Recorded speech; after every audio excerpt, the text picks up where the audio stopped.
Hello, dear learners. In the previous lecture, we discussed about the basic concept of transcription, in which we discuss about the different types of RNA, different type of or the difference between the prokaryotic and eukaryotic transcription process. What are the factors that are required to carry out this transcription process, and ultimately, what is the basic concept of transcription? So today we will start about the raw material or the proteins or the enzymes that are required to carry out this process of transcription. So let's start. First of all, we discuss about the difference between the DNA replication and transcription, in which the enzyme criteria are two different enzymes required to carry out both this process. Like for the DNA replication, we required DNA polymerase to carry out the process of DNA replication. And for the RNA synthesis process or for the transcription, we required DNA dependent RNA polymerase or simply the RNA polymerase. In DNA replication, we discuss about DNA polymerase 1, 2 and 3. Also, in the transcription process, we discuss about the different types of RNA polymerases. So what are the basic idea of RNA polymerase? We will see RNA polymerase synthesizes RNA in the direction of 5' to 3'. That means DNA template is read in 3' to 5'. We discussed in the previous lecture that the strand of DNA which is transcribed to RNA is called as template, and also we know there is a required of template strand for the synthesis of RNA, DNA template, and that template is in the direction of 3' to 5'. Also it is known as antisense or nonsense strand, and it will lead to synthesize the complementary RNA from that template. So RNA polymerase, it synthesizes RNA in the direction of 5' to 3'. DNA replication जो भी process था उसमें भी DNA का जो synthesis था वो भी 5' to 3' था. ठीक है. ट्रांसक्रिप्शन का प्रोसेस जो है वो भी in the direction of 5' to 3', मतलब जो भी RNA बनने वाला है it will be going to synthesize in 5' to 3' direction. और जो भी उसका DNA टेम्पलेट रहेगा जहाँ से अपने को इंफॉर्मेशन कॉपी करना है वो रहेगा in the direction of 3' to 5', और वो स्ट्रैंड को अपन बोलेंगे template strand. In the process of DNA replication, we required deoxyribonucleotide, and in the process of transcription, we required ribonucleotide, ATP, GTP, CTP, and UTP. Instead of thymine, in RNA synthesis, we required uracil. The prokaryotic RNA polymerase is multimeric enzyme consisting of 6 subunit. Prokaryotic RNA polymerase जो होता है उसका जो structure है उसके पास it is like मल्टीमेरिक और polymeric, मतलब एक एक मोनोमर जॉइंट होने के बाद उसका जो स्ट्रक्चर बनेगा वो एक पॉलीमर लाइक रहेगा. ठीक है. और जो स्ट्रक्चर है वो बनता है फिर 2 अल्फा सब यूनिट, उसके बाद 2 बीटा या बीटा एंड बीटा प्राइम जो नॉन आइडेंटिकल है, एंड उसके बाद ओमेगा सब यूनिट. एंड ये जो एंजाइम रहेगा इसको हम कहेंगे कोर एंजाइम. ठीक है. कोर एंजाइम में क्या क्या आएगा फिर 2 alpha, beta and beta prime, and last one is omega. This is known as core enzyme. And जब जो लास्ट वाला आपका सिग्मा सब यूनिट जो है या सिग्मा फैक्टर जो है, जब ये कोर एंजाइम को अटैच हो जाएगा तो उसे हम कहेंगे हॉलो एंजाइम या एक्टिव एंजाइम, और ये सब मिलके बनेगा आपका आरएनए पॉलीमरेज पर्टिकुलरली. ठीक है.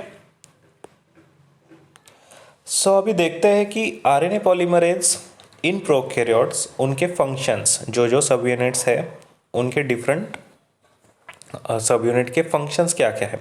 जैसे अल्फा सब यूनिट है, अल्फा सब यूनिट का काम क्या है, it determines the DNA to be transcribed.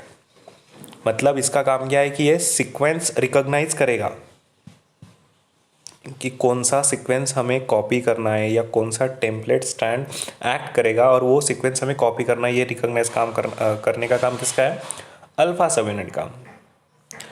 Beta सब यूनिट का काम क्या है, कैटालाइज द पॉलीमराइजेशन। पॉलीमराइजेशन मतलब ये राइबोन्यूक्लियोटाइड ऐड करने के लिए इन्फ्लुएंस करेगा, ठीक है। बीटा प्राइम का काम है बाइंड करेगा एंड ओपन डीएनए टेम्पलेट, मतलब जो अनवाइंडिंग करना है, जिस से अपने डीएनए रेप्लिकेशन की, जो डीएनए रेप्लिकेशन हो गया है और जिस जहाँ से अपने को इन्फॉर्मेशन कॉपी करना है और that the strand will be going to act as a template, उसको अनवाइंड तो करना पड़ेगा, मतलब डीएनए को ओपन अप तो करना पड़ेगा। और वो ओपन अप करने का काम किसका है, बीटा प्राइम का। ओमेगा का function is still not known, ठीक है। सिग्मा सब यूनिट सबसे इंपॉर्टेंट काम करता है। सिग्मा सब यूनिट का काम है कि प्रमोटर जो प्रेजेंट होता है डीएनए में, डीएनए स्ट्रैंड पे, वो रिकॉग्नाइज करने का काम होता है सिग्मा सब यूनिट का। और वो स्पेसिफिक बाइंडिंग जो होता है आरएनए पॉलीमरेज की ऑन दैट प्रमोटर, वो इन्फ्लुएंस किया जाएगा बाय सिग्मा सब यूनिट, ठीक है। This is all about the function of RNA polymerases in prokaryotes. Function of RNA polymerase, it is a single RNA polymerase that perform multiple function. मतलब एक single RNA polymerase आप देख सकते हो कितना फंक्शन कर रहा है, क्योंकि उसके पास बहुत सारे सब यूनिट है। सर्च करेगा, रिकॉग्नाइज करेगा, उसके बाद वहाँ पे जाके वो बाइंड कर जाएगा, कहाँ पे, प्रमोटर साइड पे। प्रमोट करना मतलब स्टार्ट करना है, ठीक है। उसके बाद जहाँ से, जैसे अपन ने बोला कि बीटा प्राइम, ये जो है अपना सेकेंड वन बीटा प्राइम, जहाँ पे आपको डैश दिख रहा है बीटा के ऊपर, वो रहेगा आपका बीटा प्राइम। उसका काम है अनवाइंड करेगा जो सीक्वेंस अपने को लगने वाला है कॉपी करने के लिए या टेम्पलेट के लिए, डीएनए को वो थोड़ा सा ओपन अप करेगा। थर्ड है आपका select correct ribonucleotide and catalyses the formation of phosphodiester bond, मतलब पॉलीमराइजेशन कौन करने वाला है, beta.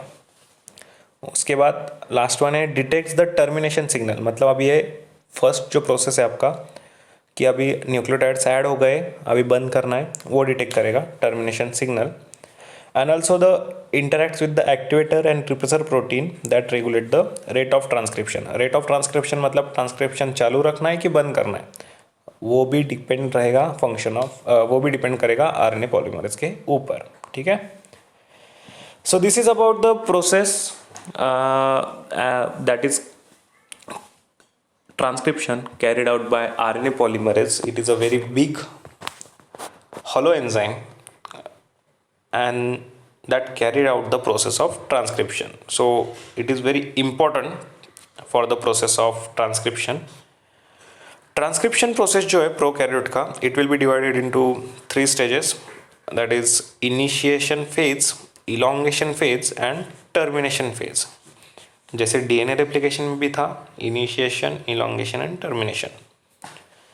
So in the initiation phase RNA polymerases recognises the promoter and starts the transcription. Initiation में क्या होने वाला है, आरएनए पॉलीमरेज जो रहेंगे उसके जो सब यूनिट्स रहेंगे, जैसे सिग्मा फैक्टर है, वो जाके रिकॉग्नाइज कर लेगा कि हाँ यहाँ पे प्रमोटर है, वहाँ पे जाके वो बाइंड कर देगा। बाइंड करने के बाद अभी कैटालाइजेस द पॉलीमराइजेशन, मतलब ट्रांसक्रिप्शन वो स्टार्ट कर देगा।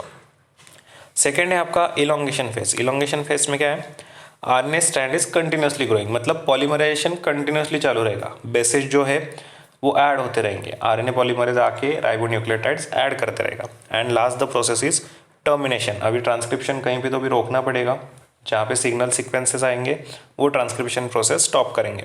The RNA polymerase stop the synthesise and the जो ट्रांसक्रिप्ट बना है अपना प्राइमरी ट्रांसक्रिप्ट, वो डीएनए टेम्पलेट से सेपरेट हो जाएगा, ठीक है।